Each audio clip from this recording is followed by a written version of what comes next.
Hi guys, welcome back to my channel. So এই বছরের আরেকটা 5 স্টার রিড নিয়ে আমি চলে এসেছি। আর আমার মনটা খুব খারাপ, কারণ এই সিরিজটা শেষ হয়ে গেল। সেটা হচ্ছে লিগ্যাসি অফ গড সিরিজের লাস্ট বই, God of War by Rina Kent. এর মধ্যে আমরা ইলাই কিং আর এভার গল্পটা জানবো। তো বইটার প্রথমে ট্যাগলাইন আর ব্যাক কভারটা আমি তোমাদেরকে পড়ে শোনাচ্ছি, দেন আমি এই বইটার যে স্টোরিটা রয়েছে সেটা শর্টলি তোমাদের সাথে শেয়ার করব।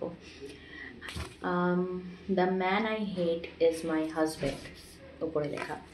তো ব্যাকে হচ্ছে, I fell for the villain, it happen back when I was a clueless girl, but he ruthlessly broke my heart, trapped it in a jar. Since then I have sworn to hate him to the end of my days. Eli King might be a savage devil, but I am out of his way and league. This is until I wake up in a hospital and find him holding my hand. He tells me the words that changed my life forever. We got married 2 years ago, Mrs. King. So I set out to investigate how I landed myself into this marriage. Turns out my memories are darker than my present. I thought I was ready for the hurricane. I thought I could handle his soulless eyes and cold shoulder. I thought wrong. Nothing can stop my husband, not the secrets surrounding us, not the hatred between us, not even me. তো এই বইটার মধ্যে আমরা এলাই আর এভা স্টোরিটা জানবো। ইলাই আর এভাকে আমরা লিগ্যাসি অফ গড সিরিজের অন্যান্য বইতে দেখেছি, গ্লিম্পস যেরকম হয়। তো এই বইটাতে যে শুরুটা হচ্ছে, প্রথমে দেখা যাচ্ছে যে এভা একটা ক্লাবের মধ্যে সিসিলির সাথে ডান্সিং করছে, এবং এখানে আমরা দেখতে পাচ্ছি যে এভার অ্যামনেশিয়া টাইপের রোগ রয়েছে, মানে ও জিনিসপত্র ভুলে যায়, যেটা মেবি জেনেটিক্যালি, বিকজ ওর যে গ্র্যান্ডমা ছিল তারও সেম রোগ ছিল, আর সেই জিনিসটাই ও এই মানে ওর মধ্যে রয়েছে। তো যাই হোক, এছাড়াও ওর আরেকটা জিনিসের সাথে ও ডিল করছে, সেটা হচ্ছে ও ইলাইকে খুব বেশি ভালোবাসতো, ওর প্রতি ক্রাশ ছিল, ভালোবাসা ছিল। বাট যখন ও ইলাইকে বলেছে, তারপরে ইলাই ওকে পুরোপুরি মুখের উপর রিজেক্ট করে দিয়েছিল। তো তারপর থেকে ওর মধ্যেই ব্যাপারটা চলে এসেছিলো যে ইলাইয়ের যে সমস্ত রিলেশনশিপগুলো থাকবে সেগুলোকেও টার্নিশ করবে ল্যান্ডনের হেল্প নিয়ে, ল্যান্ডন কিং। আর ঠিক উল্টো দিকে ইলাইও তাই করছিল, ওর সাথে কোনো ছেলের সম্পর্ক হতে দিত না, কিন্তু কখনোই ও অ্যাডমিট করতো না যে ও এভাকে ভালোবাসে বা কিছু। তো যাই হোক, এইরকম ক্লাবে যখন চলছিল ডান্সিং ড্রিঙ্কিং, তখন মানে এভা যখন ফেরত আসবে সেই মোমেন্টে এবার একটা অ্যাক্সিডেন্ট হয়, এবং এভা যখন চোখ খোলে তখন হসপিটালে নিজেকে পায়।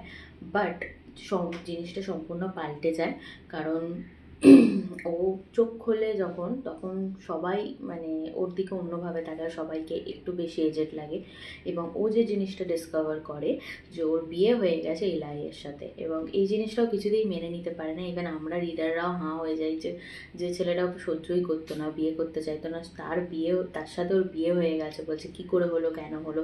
ইভেন ওদের বিয়ে হয়ে 2 বছর হয়ে গেছে।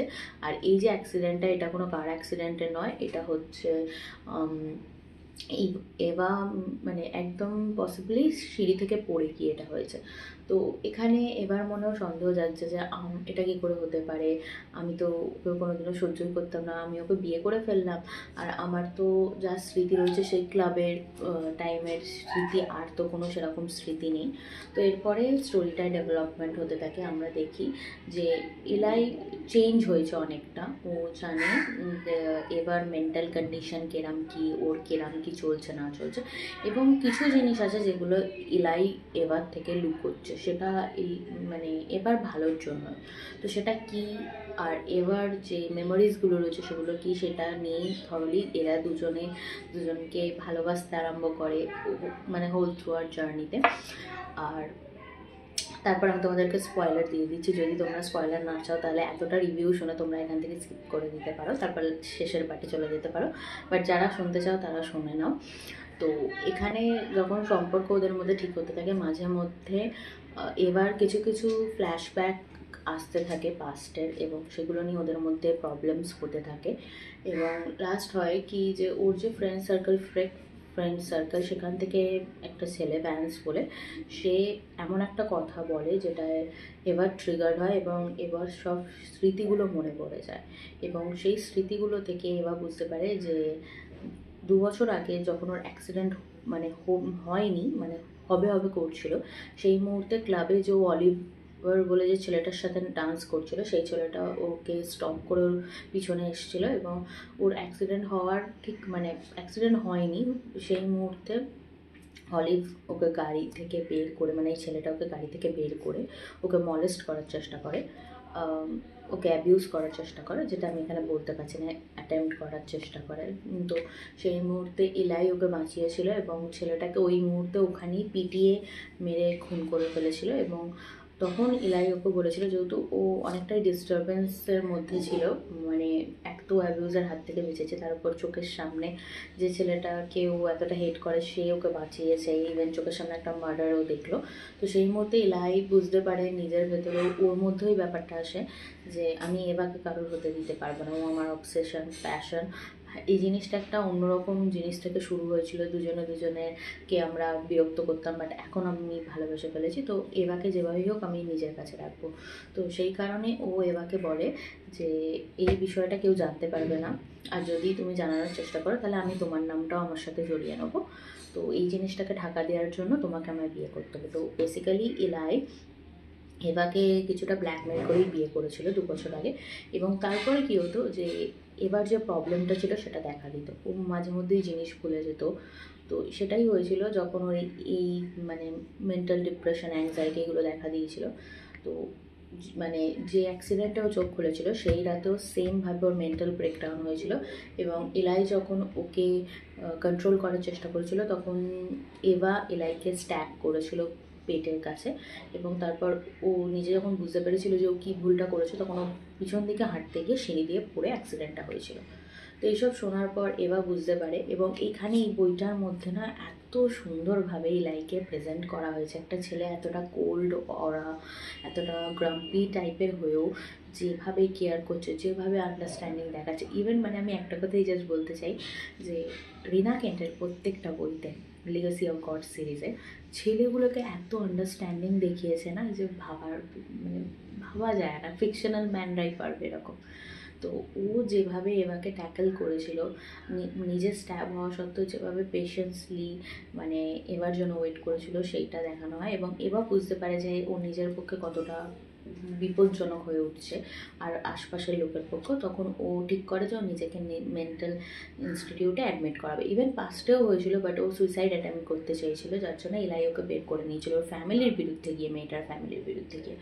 তো যাই হোক, যখন মেন্টাল ইনস্টিটিউটে যায়, তারপর ও যখন ছাড়া পায় 3 মাস পর কি বা তার বেশি সময়, তো তখন ওকে সিসিলি এরা সবাই মিলে বলে যে ইলাই তোর সাথ, মানে 3 মাসের বেশি, আমি এখানে টাইমটা একটু ভুল বললাম।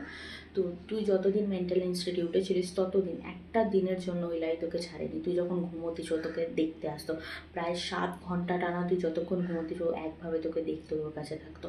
তো ও মুভ অন করেনি, তোরও উচিত ওকে ডিভোর্স না দেয়া। কিন্তু প্রথম মানে এবা ওকে ডিভোর্স দিতে চাইছিল, কারণটা হচ্ছে ও চায় না যে এলাই ওকে দয়া করুক। কিন্তু পরেও বুঝতে পারলো যে ওর কেয়ার সব কিছু হয়তো মুখে বলছে না ভালোবাসি, বাট ওর কাজেও বুঝিয়ে দিচ্ছে যে ও কতটা ভালোবাসে। এবং এটা ভাবার পরে এবার এলাইয়ের কাছে ব্যাক করে, এবং অবশ্যই এটা একটা হ্যাপি এন্ডিংয়ে আমরা এখানে জেরেমি আর সিসিলির বিয়েটা দেখতে পাই এপিলগে, নেক্সট এপিলগে।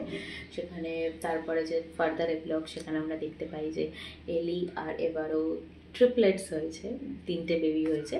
তো এইটা দিয়ে, এই গল্পটা দিয়ে এই বইটা শেষ হয়েছে। এই বইটার সেটিংসটা বাদ বাকি যে লিগাসি অফ গড সিরিজের সেটিংস তার থেকে সম্পূর্ণ আলাদা, কারণ প্রত্যেকটা স্টোরি ইউনিভার্সিটি, কলেজ টাইম, মানে ওই টাইমটায় প্লেস করছিল, কিন্তু এইটা একদমই অন্য।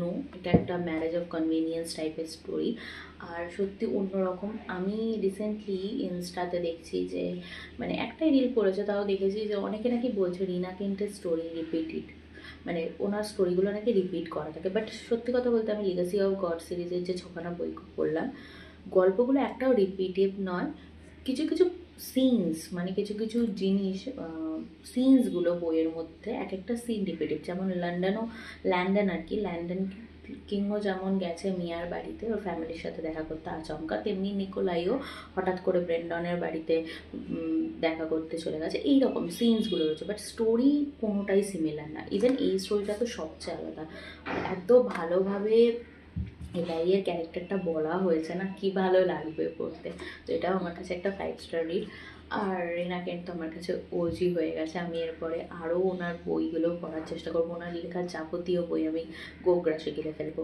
মানে আমি আগের ভিডিওতেও বলেছিলাম যে আমি কোনোদিনও ভাবিনি আমি গিয়ে রোম্যান্স বা LGBTQ এইরকম টাইপের জনরা এনজয় করতে পারি, বাট ওনার বই পড়ার পরে আমি জাস্ট ফ্যান। আর আমি তো অলরেডি বলি যে আমার বুক বয়ফ্রেন্ড নিকোলাই সোকোলভ।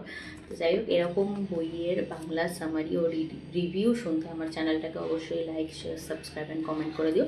আর এই বইটা আমি মিশো থেকে পারচেস করেছি। এটা একটা ইবুক প্রিন্টিং, অরিজিনাল বই নয়। তোমরা মিশোতে কমের মধ্যেও এই বইটা পেয়ে যেতে পারো, আলাদা অন্য কভারেও আরও কমে। ফ্লিপকার্ট, অ্যামাজনে একটু দাম বেশি আছে, বাট তোমরা অরিজিনাল বই পেয়ে যাবে আশা করি।